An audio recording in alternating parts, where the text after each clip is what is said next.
So ayan mga ka 150. Nag-change oil tayo ngayon.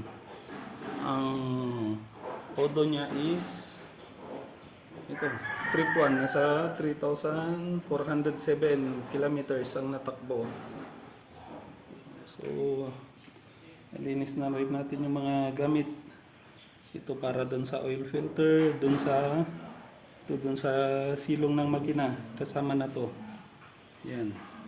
May pang strainer siya, pang ano ng dumi. Tapos lalagyan din natin ng oil filter, Yamaha genuine, sabi niya. Hindi ko alam kung genuine kasi sa Shopee ko din nabili. Tapos Shell Advance long ride ang gagamitin natin na oil. Although hindi tayo naglo-long ride kasi Baguio to Pangasinan lang naman yung biyahe natin pag umuwi tayo sa Asingan. Shout out sa mga taga Asingan, lalo na sa Talanya family. Yan, Barangay Makalong. So since ilalagay na natin, shortcut ko na lang para ito nga pala yung langis niya. Parang pwede pa naman pero wala na, yung 3,000 na takbo is medyo maitim na. Sabi nga ng iba, within 1,500 kilometers change oil na kaagad. Pero since hindi naman tayo ganong naglo-long ride, yan, kahit 3,000 pwede. Kasi sabi dito sa pwede hanggang 6,000 kilometers. Yan. Pero para hindi mag-change oil, change oil na. Yan. So nilagay na natin yung takip dito sa silong ng makina. Tamang higpit lang para hindi ma-lost thread. Yan. So susunod ay ilagay naman natin yung dito para sa oil filter. Yan. Dapat hindi tayo magkamali sa paglagay. Meron naman tong dito, kaya yung butas ng oil filter dito ilalagay para hindi magbaliktad. Yun. So ilagay na natin. So sa paglalagay, mayroon siyang tatlong screw, dalawang maliit saka isang mahaba. Yan, ito yung mahaba dito sa bandang kanan.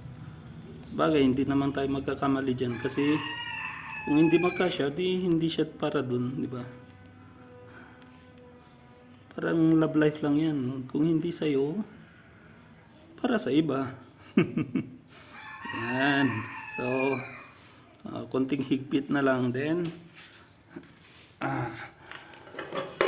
Ilalagay na natin yung oil natin.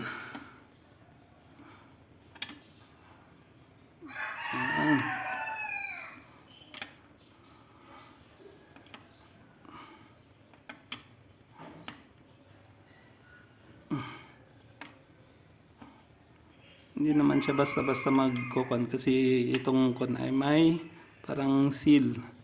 Kaya hindi naman basta-basta tatagas unless nasira yung rubber na nakakuan dito sa kuan natin. Yun, ito pala yung oil filter na kuan. Mukhang malinis pa naman.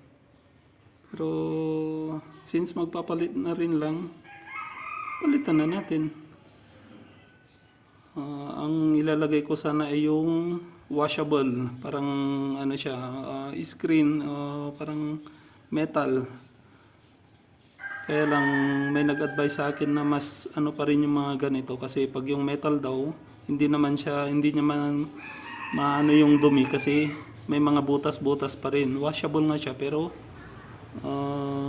hindi pa rin masasalang mabuti yung mga dumi sa loob ng makina. Kaya mas prefer pa rin natin yung mga ganito kasi walang butas-butas compared sa mga washable. So yun, final step, ilalagay na natin si Shell Advance. So, malalaman natin kung legit na Shell Advance yung gamit natin na 10W40. Kung may ano siya dito sa likod ng ano, yan, may QR code siya. Pag in-scan mo yan, lalabas yung parang website ng Shell. Sinubukan ko na at tama naman. Tapos, dito sa likod, meron din siyang dobling kan. Yan. So, ayun. Nailagay na natin yung langis natin. 1 liter siya. Takpan na lang. So, nilagay na natin, tapos i-kuan lang natin, paandarin natin, tapos ayan natin umandar ng kahit mga 5 minutes to 10 minutes siguro para mag-circulate na mabuti yung nilagay nating langis.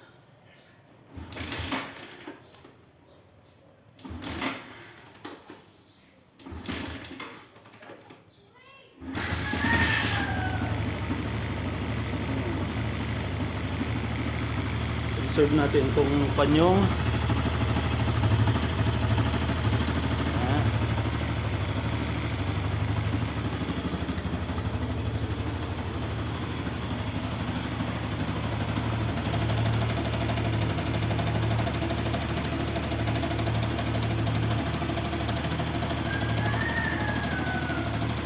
so ayun lang mga ka-150 goods.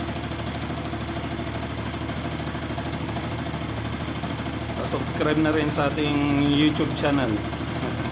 Hindi naman tayo vlogger.